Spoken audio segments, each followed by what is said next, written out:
Dani, ഇവിടെ ഇന്നലെ ഒരു രാജിയോടുകൂടി ഇപ്പോൾ നമുക്കറിയാം തുടർച്ചയായി കഴിഞ്ഞ 2 ദിവസങ്ങളായി പ്രധാനപ്പെട്ട നടന്മാർക്കെതിരെ ആരോപണങ്ങളുമായി നടിമാർ രംഗത്ത് വരികയായിരുന്നു. ഈ രാജിയോടുകൂടി ഈ ആരോപണങ്ങളുടെ ഒരു പ്രവാഹം നിലയ്ക്കും എന്നുള്ള ഒരു ചിന്ത അമ്മയിലുണ്ടോ? ഒരുപക്ഷെ അങ്ങനെയും പറയുന്നുണ്ട്. കാരണം ഈ കൂടുതൽ ആളുകൾ രാജിയുമായി ബന്ധപ്പെട്ട് വരാൻ ഒരു സാഹചര്യം, ആരോപണവുമായി ബന്ധപ്പെട്ട് വരാനുള്ള സാഹചര്യം ഒരുക്കുന്നത് ഇപ്പോഴത്തെ ഭാരവാഹികൾ ആ നേർത്തിരിക്കുന്നത് കൊണ്ടാണ്. അവർക്കെതിരെയുള്ള എതിർപ്പ് കുറഞ്ഞാൽ, അവർ ഇത്തരത്തിൽ കളം വിട്ടാൽ ഒരുപക്ഷെ ഇനിയും ആരോപണങ്ങൾ ഉന്നയിക്കാൻ ഒരുങ്ങുന്ന പല ആൾക്കാരും പുറകോട്ട് പോകുമെന്നുള്ളതാണ്. അത്തരമൊരു ആലോചനയുടെ പശ്ചാത്തലത്തിലാണോ ഈ കൂട്ടരാജി എന്നുള്ള ചില കഥകളും കേൾക്കുന്നുണ്ട്?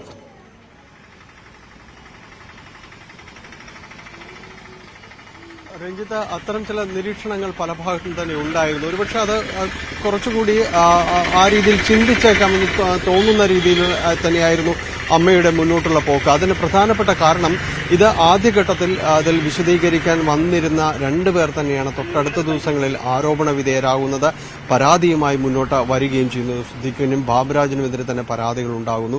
അപ്പോൾ ഈ അമ്മയുടെ ഭാഗത്ത് നിന്ന് ഇത് വിശദീകരണത്തിലേക്ക് വരേണ്ട, അല്ലെങ്കിൽ ഇത് വിശദീകരിക്കേണ്ട ആളുകൾ തന്നെയും വളരെ പെട്ടെന്ന് ആരോപണ വിധേയരാകുന്ന ഒരു സാഹചര്യമാണ് നിലവിലുണ്ടായിരുന്നത്. തുടർന്ന് ഇതിന്റെ ഒരു ധാർമ്മികത കാര്യങ്ങളെല്ലാം തന്നെ ചൊല്ലിക്കൊണ്ട് അമ്മയുടെ ഒരു കമ്മിറ്റി മുഴുവനായിട്ട് തന്നെ മോഹൻലാൽ രാജിവെക്കുന്നതായിട്ട് തന്നെ അറിയിക്കുകയും എല്ലാം തന്നെ ചെയ്തു.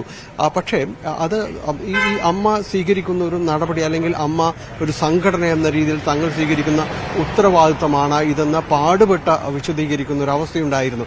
ഇത് തങ്ങൾ സംഘടന എന്ന രീതിയിൽ അപ്പോൾ ഇങ്ങനെയാണോ ചെയ്യേണ്ടത്, ഒരു ശുദ്ധീകരണത്തിന്റെ തുടർച്ച, അല്ലെങ്കിൽ ആ രീതിയിലേക്ക് പോകേണ്ടത് ഇങ്ങനെയൊരു കൂട്ടരാജിയാണ്, അല്ലെങ്കിൽ ഉത്തരവാദിത്തമില്ലാതെ മാറി നിൽക്കേണ്ട, അല്ലെങ്കിൽ നടപടിയെടുക്കേണ്ടവർ തന്നെ ഒഴിഞ്ഞു മാറുന്നൊരവസ്ഥയിലേക്ക് തന്നെ പോകേണ്ടതും ശരിയാണോ എന്നുള്ള ചോദ്യങ്ങളെല്ലാം തന്നെ ഉയരുന്നുണ്ട്. പക്ഷേ അതുകൊണ്ടൊന്നും തന്നെയും ഈ പരാതികൾ ഉയരുന്നത് അതിനെ തടയിടാൻ കഴിയുന്നില്ല എന്ന് തന്നെയാണ് ഈ ഇപ്പോൾ ലഭിക്കുന്ന വിവരം. കാരണം കൂടുതൽ പരാതിയുമായി വരാനുള്ളൊരു സാഹചര്യങ്ങൾ തന്നെ ഉണ്ടാകുന്നുണ്ട്. അത് ഈ പരാതി ഉയരുന്നത് നേരത്തെ അവസരം കിട്ടാത്തവരാണ്. ആ രീതിയിലുള്ള ഒരു നിരീക്ഷണവും ന്യായീകരണവും എല്ലാം ഒരു ഭാഗത്ത് നടക്കുന്നുമുണ്ട്. ഇതെല്ലാം തന്നെ ഇവിടെ സംഭവിക്കുന്നു എന്നതാണ്. ഒപ്പം തന്നെയാണ് ഇതിൽ കൂടുതൽ പരാതികൾ ഉയരുന്നൊരു സാഹചര്യത്തിൽ തന്നെയാണ് പ്രത്യേക അന്വേഷണ സംഘം രൂപീകരിക്കുന്നതും അവർ കൂടുതൽ പേരിലേക്ക് മൊഴിയെടുക്കാനായിട്ട് ചെല്ലുന്നതും. കൂടുതൽ പരാതികൾ ഉണ്ടാകുന്ന ഒരു സാഹചര്യം മുൻനിർത്തി തന്നെയാണ്. അതുകൊണ്ട് അമ്മയിലെ ഒരു കൂട്ടരാജി ഇപ്പോഴുണ്ടാകുന്ന ഈ വരുന്ന ഒരു പരാതികൾക്ക് തടയിടാൻ സഹായകരമാകുമെന്ന് ആരും കരുതുന്നില്ല. പ്രത്യേകിച്ച് അമ്മയിൽ തന്നെ ഒരു അഭിപ്രായ ഭിന്നത രൂക്ഷമാകുന്നു എന്ന വിലയിരുത്തലുണ്ട്. പലരും തന്നെയും ഇപ്പോൾ വിനു മോഹനും മറ്റ് നടന്മാരുമെല്ലാം തന്നെ നമ്മളോട് പ്രതികരിച്ചിട്ടുണ്ട്. അപ്പോൾ ഇവരുടെ തന്നെ എല്ലാം തന്നെ ഒരു വാക്കുകളും എല്ലാം തന്നെ പ്രകടമാകുന്നത് അത് അത്ര ആ രീതിയിൽ തന്നെ രാജിവെച്ച് ഒഴിഞ്ഞത് ശരിയാണോ എന്നൊരു ചോദ്യം ഉയരുന്നുണ്ട്. സാങ്കേതികമായി ഭരണസമിതി മുഴുവനായും പ്രസിഡന്റ് അടക്കം രാജിവെച്ചാൽ പിന്നീട് മറ്റുള്ളവർക്ക് തുടരാൻ കഴിയുമോ എന്നത് സാങ്കേതികത്വം നിലനിൽക്കുന്നുണ്ട്. എങ്കിൽ കൂടിയും ഇവർ അഭിപ്രായം പറയുന്നുണ്ട്, തങ്ങളോടൊരു കൂടിയാലോചനകളില്ലാതെ അല്ല എങ്കിൽ ഈ രീതിയിലായിരുന്നില്ല ഒരു സംഘടന പ്രതികരിക്കേണ്ടതെന്നതടക്കമുള്ള ഒരു ആക്ഷേപങ്ങളെല്ലാം തന്നെ നിലനിൽക്കുകയും ചെയ്യുന്നുണ്ട്. ഒപ്പം മറ്റൊന്നുകൂടി രഞ്ജിത്ത്, കാരണം ഇതിൽ വലിയ രീതിയിലുള്ള ചർച്ചകൾ സിനിമാ സംഘടനകൾക്കിടയിൽ തുടങ്ങി വെച്ചിരിക്കുന്നു എന്നതാണ് അതിന് പ്രധാനപ്പെട്ട ഒരു കാരണം എന്ന് പറയുന്നത്. കഴിഞ്ഞ അതിലേക്കാണ് അതായത് ഹേമ കമ്മിറ്റി റിപ്പോർട്ടിൽ ഇപ്പോൾ അമ്മ പ്രതികരിക്കണമെന്ന് ആവശ്യപ്പെട്ടു. കാര്യമായി പ്രതികരിക്കുന്നതിന് മുൻപ് അമ്മ അംഗങ്ങൾ പ്രതികരണം നടത്തിയതിനു ശേഷമുള്ള പ്രതിസന്ധി തുടർന്നവർ രാജിവെച്ച് പോകുന്നു. ഇവിടെ ഫെഫ്ക നിർണായകമായ ചില കാര്യങ്ങളുമായി രംഗത്ത് വന്നിരിക്കുകയാണ്. അതായത് ഹേമ കമ്മിറ്റി റിപ്പോർട്ട് മലയാള സിനിമയിലെ ഏറ്റവും പ്രധാനപ്പെട്ട മാർഗരേഖയാണ് എന്നാണ് പറയുന്നത്. വിശദമായ ചർച്ച ചെയ്യാനായിട്ട് ഫെഫ്ക ഒരുങ്ങുന്നു. അപ്പോൾ കൂടുതൽ സംഘടനകൾ, സിനിമാ രംഗത്തുള്ള കൂടുതൽ സംഘടനകൾ ഇതിൽ നിലപാടുമായി വരുന്നു. അതും അമ്മയെ ഒരു തരത്തിൽ പ്രതിസന്ധിയിലാക്കും. കാരണം ശക്തമായ നിലപാട് വേണമെന്നാവശ്യപ്പെട്ട് ഇതിൽ പരാമർശിച്ചിരിക്കുന്ന താരങ്ങൾക്കെതിരെയും മറ്റും സിനിമാ രംഗം കൂടുതൽ പ്രതിസന്ധിയിലേക്ക് പോകും.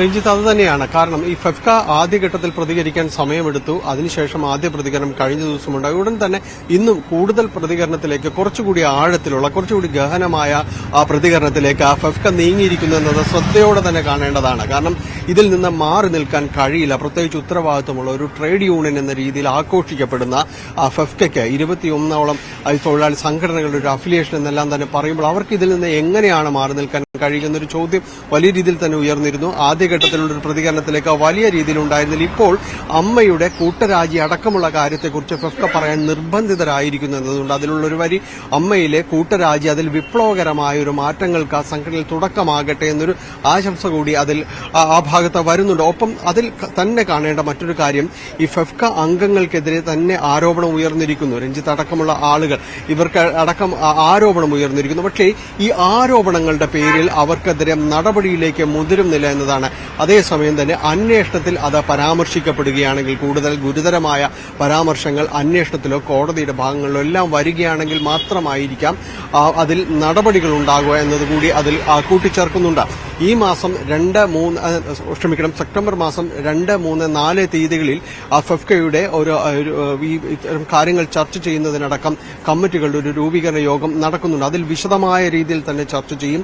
ഒപ്പം തന്നെയും ഇപ്പോൾ അതിജീവിതകളായി അല്ലെങ്കിൽ ഈ രംഗത്ത് വന്നിരിക്കുന്നവർക്ക് അവർ പരാതിക്കാർ ഇവർക്ക് അടക്കമുള്ള കാര്യങ്ങൾക്ക് ഏതെങ്കിലും രീതിയിലുള്ള ഒരു പിന്തുണ ആവശ്യമുണ്ടെങ്കിൽ അല്ലെങ്കിൽ ഏതെങ്കിലും രീതിയിലുള്ള കൌൺസിലിംഗ് അടക്കം നൽകുന്നതിന് സംഘടന എന്ന രീതിയിൽ തന്നെ തങ്ങൾ സന്നദ്ധരാണ്. ഈ രീതിയിൽ ഇവിടെ ആക്ഷേപം ഉന്നയിച്ചിട്ടുള്ള അല്ലെങ്കിൽ അവർക്ക് പരാതികളുള്ള ഇത്തരം ആൾക്കാരുടെ മുഴുവൻ പേരുകളും തന്നെ ഏതായാലും നമുക്ക് ലഭിക്കുന്ന വിവരം മൊഴിയെടുക്കാനായി താരങ്ങൾ പ്രത്യേക സംഘത്തിന്റെ അടുത്തേക്ക് എത്തുന്നു എന്നുള്ളതാണ്.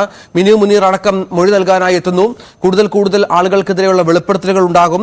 ഈ മിനു മുനീറൊക്കെ 6ഓളം ആളുകൾക്കെതിരെയാണ് വളരെ ശക്തമായ ഭാഷയിൽ പരാതി ഉന്നയിക്കുകയും ആ സമാനമായി തന്നെ മൊഴി രേഖപ്പെടുത്താൻ ഒരുങ്ങുകയും ചെയ്യുന്നത് എന്നുള്ളതാണ്. അപ്പോൾ പോലീസിന് അതിന്റെ പേരിൽ അതുമായി ബന്ധപ്പെട്ട് തന്നെ അന്വേഷണം മുന്നോട്ട് കൊണ്ടുപോകേണ്ടി വരും.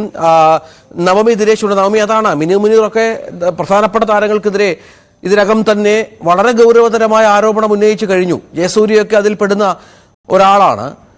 ഈ മുൻകൂർ ജാമ്യത്തിനായി ശ്രമിച്ച താരങ്ങളിൽ ഒരു പേര് പറഞ്ഞു കേട്ടത് സിദ്ദിഖിന്റേതാണ്. സിദ്ദിഖ് ചില അഭിഭാഷകരുമായി കൂടിക്കാഴ്ച നടത്തിയെന്ന് പറഞ്ഞു. രഞ്ജിത്തും ഇത്തരത്തിൽ സമാനമായി നീങ്ങുന്നുണ്ട്. കൂടുതൽ താരങ്ങൾക്ക് നിയമ പോരാട്ടത്തിൽ അത് ഡിഫെൻഡ് ചെയ്യേണ്ട സാഹചര്യം ഒരുങ്ങുകയാണ്.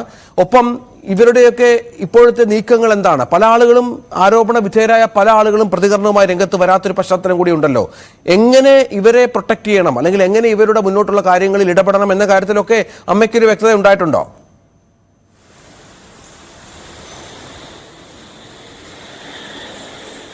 രഞ്ജിത്ത്, പ്രത്യേക അന്വേഷണ സംഘത്തിലെ ഒരു പോലീസ് ഉദ്യോഗസ്ഥയായ ജി പൂങ്കുഴലിയാണ് മിനു മുനീറിന്റെ ആലുവയിലെ വീട്ടിലെത്തി മൊഴിയെടുക്കാനായി എത്തുന്നത്. അവർ ഇന്നലെ വൈകുന്നേരത്തോടുകൂടി തന്നെ തിരുവനന്തപുരത്ത് നിന്നും കൊച്ചിയിലേക്ക് പുറപ്പെട്ടു എന്നാണ് നമുക്ക് അറിയാൻ സാധിക്കുന്നത്. അങ്ങനെയാണെങ്കിൽ ഇന്ന് തന്നെ രാവിലെയോടുകൂടി, അതായത് അല്പസമയത്തിനുള്ളിൽ തന്നെ ആലുവയിലെ വീട്ടിലെത്തി മിനു മുനീറിന്റെ മൊഴിയെടുക്കും. നമ്മൾ മിനു മുനീറുമായി ബന്ധപ്പെട്ടിരുന്നു.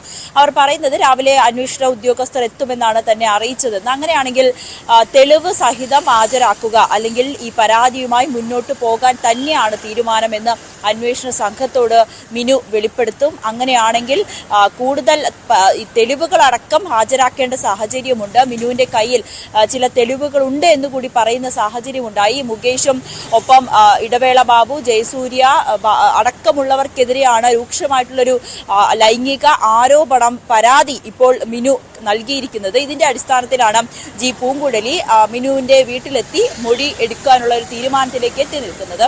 അതേ സാഹചര്യത്തിൽ തന്നെയാണ് സിദ്ദിഖും രഞ്ജിത്തും ഒക്കെ മുൻകൂർ ജാമ്യം തേടി ഹൈക്കോടതിയെ സമീപിച്ചിരിക്കുന്നത്.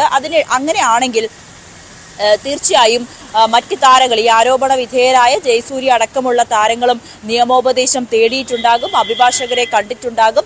അവരും മുൻകൂർ ജാമ്യം തേടി കോടതിയെ സമീപിക്കാനാണ് സാധ്യത. അതിനിടയിലാണ് ഇടവേള ബാബു സംസ്ഥാന പോലീസ് മേധാവിക്ക് മിനു മുനീറിനെതിരെ പരാതി നൽകിയിരിക്കുന്നത്. കാരണം അനാവശ്യമായി തന്റെ പേര് ഇതിൽ വലിച്ചിഴച്ചു, തനിക്ക് ഈ പരാതിക്കാരികളുമായി യാതൊരുവിധ ബന്ധവുമില്ല, ഇങ്ങനെ അനാവശ്യമായിട്ടുള്ള ഒരു ഗൂഢാലോചനയാണ് തനിക്ക് നേരെ നടക്കുന്നതെന്ന് പറഞ്ഞുകൊണ്ട് അങ്ങനെ ഒരു മെയില് സംസ്ഥാന പോലീസ് മേധാവിക്കും ഈ അന്വേഷണ ചുമതലയുള്ള പ്രത്യേക സംഘത്തിനും മെയിൽ അയച്ചിട്ടുണ്ട്. അങ്ങനെയാണെങ്കിൽ മിന്നു മുനീറിന് എതിരെ, അതായത് ഇടവേള ബാബുവിന്റെ പരാതി കൂടി ഈ പ്രത്യേക അന്വേഷണ സംഘം പരിഗണിക്കും. സിദ്ദിഖിന്റെയും രഞ്ജിത്തിന്റെയും ഇടവേള ബാബു ഉൾപ്പെടെയുള്ളവരാണ് ഇപ്പോൾ അന്വേഷണ സംഘത്തിൽ പരാതി നൽകിയിരിക്കുന്നത്. ഈ ആരോപണം ഉന്നയിക്കുന്ന നടിമാർക്കെതിരെയുള്ളൊരു പരാതിയാണ് ഇവരും നൽകിയിരിക്കുന്നത്. എന്തായാലും ഇനി ആരോപണ വിധേയരെ സംബന്ധിച്ച് അവർക്കും ഒരു നിയമപരമായി തന്നെ ഇതിനെ നേരിടണം, തെളിവുകളടക്കം ഇരയാക്കപ്പെട്ടവർ ഹാജരാക്കുമെന്ന് പറയുന്ന സ്ഥിതിക്ക് അല്പം കൂടി അവർക്ക് വിയർക്കുന്ന ഒരു സാഹചര്യമാണ്. മുൻകൂർ ജാമ്യം തേടി ഹൈക്കോടതിയെ സമീപിച്ചേ മതിയാകൂ. അതോടൊപ്പം തന്നെ ഹൈക്കോടതിയിൽ നിന്നും എന്താ ഈ ഒരു ഹേമ കമ്മിറ്റി റിപ്പോർട്ടിന്റെ ഒരു ഉത്തരവ് കൂടി വരാനിരിക്കുന്ന സാഹചര്യത്തിൽ എന്ത് നിലപാടായിരിക്കും ഹൈക്കോടതി ഇതിൽ പൊതുവെ സ്വീകരിക്കുക എന്നതും ഏറ്റവും പ്രധാനപ്പെട്ട കാര്യമായി നോക്കുന്നു. മറ്റൊന്ന്, അമ്മ സംഘടന ഇവരെ ഏതു വിധത്തിൽ സംരക്ഷിക്കുമോ തള്ളുമോ എന്നതിലുള്ളൊരു ചോദ്യമാണ്. അതിൽ കൃത്യമായ ഒരു ഉത്തരം പറയാൻ അമ്മ സംഘടനയിലെ അംഗങ്ങൾ പോലും രംഗത്തെത്തിയിട്ടില്ല. ഇന്നലെ നടത്തിയ യോഗത്തിലും പ്രസിഡന്റായിരുന്ന മോഹൻലാൽ പറഞ്ഞത് ഇത്തരത്തിൽ ആരോപണങ്ങൾ വരുമ്പോൾ അവർ തന്നെ അതിനെ അല്ലെങ്കിൽ ആ ആരോപണത്തിൽ അവർ തന്നെ നേരിടട്ടെ എന്നുള്ളൊരു പരാമർശമാണ് വന്നിരിക്കുന്നത്. പക്ഷെ അപ്പോൾ പോലും ബാബുരാജിനെ അല്ലെങ്കിൽ സിദ്ദിഖിനെ ഈ അംഗത്വത്തിൽ നിന്നും മാറ്റി നിർത്താനോ അല്ലെങ്കിൽ ദിലീപിനെതിരെ എടുത്ത പോലെയുള്ള നടപടികളിലേക്ക് എടുക്കുവാനോ അത്തരത്തിലൊരു പരാമർശം നടത്തുവാനോ സംഘടനയിലെ പ്രധാനപ്പെട്ട താരങ്ങൾ രംഗത്തെത്തിയിട്ടില്ല എന്നുള്ളത് ഇവിടെ ഏറ്റവും പ്രധാനപ്പെട്ട കാര്യമാണ്. അത് ആ ചോദ്യം എന്തുകൊണ്ട് ഇവർ അതിൽ ഒരു നിലപാട് കൃത്യമായിട്ടുള്ളൊരു നിലപാട് സ്വീകരിക്കുന്നില്ല എന്നതിൽ ഇപ്പോഴും ഈ താരങ്ങളുടെ മൗനം തുടരുകയാണ്. എന്തായാലും ഇതിൽ എന്താണ് ഇവരെ പൂർണ്ണമായും തള്ളിക്കൊണ്ടുള്ള ഒരു നിലപാടാണെന്ന് ഇപ്പോഴും നമുക്ക് മനസ്സിലായിട്ടില്ല. അങ്ങനെയെങ്കിൽ ബാബുരാജിനെ മാത്രം മാറ്റി നിർത്തേണ്ട ഒരു സാഹചര്യത്തിൽ ഈ ഒരു കമ്മിറ്റി മുഴുവനും രാജിവെപ്പിച്ചുകൊണ്ട് അല്ലെങ്കിൽ ഒരു കൂട്ടരാജി കൊണ്ട് യുവതാരങ്ങളുടെ അവരുടെ ഒരു പരാമർശം അല്ലെങ്കിൽ അവരുടെ വാക്കുപോലും കേൾക്കാതെ ഇങ്ങനെ ഒരു നടപടിയിലേക്ക് നീങ്ങുമോ എന്നാണ് പൊതുസമൂഹം ഇപ്പോൾ ചർച്ച ചെയ്യുന്നത്. എന്തായാലും മിന്നു മുനീറിന് അടക്കമുള്ള പരാതിക്കാരികളുടെ മൊഴിയെടുക്കാൻ അന്വേഷണ സംഘം തുടങ്ങിക്കഴിഞ്ഞു. അവരുടെ ഇന്നലെ തന്നെ ഈ ശ്രീലേഖയെ അടക്കം അന്വേഷണ സംഘം വിളിക്കുകയും പരാതിയുമായി മുന്നോട്ട് പോകാൻ തന്നെയാണോ തീരുമാനം എന്ന് ചോദിക്കുകയും ചെയ്തു. ജുബിത ഇടവേള ബാബുവിനെതിരെ പരാതിയുമായി എത്തിയ മറ്റൊരു നടിയായിരുന്നു ജുബിതയും ഇപ്പോൾ ഒപ്പം തന്നെ മിനു, ഇവരെ രണ്ടുപേരെ ആയിരിക്കും ഇനി അന്വേഷണ സംഘം സമീപിക്കുക. തീർച്ചയായും അതാണ് പ്രധാന കാര്യം. നവമി ദിനേശാണ് വിവരങ്ങൾ പങ്കുവെക്കുന്നത്.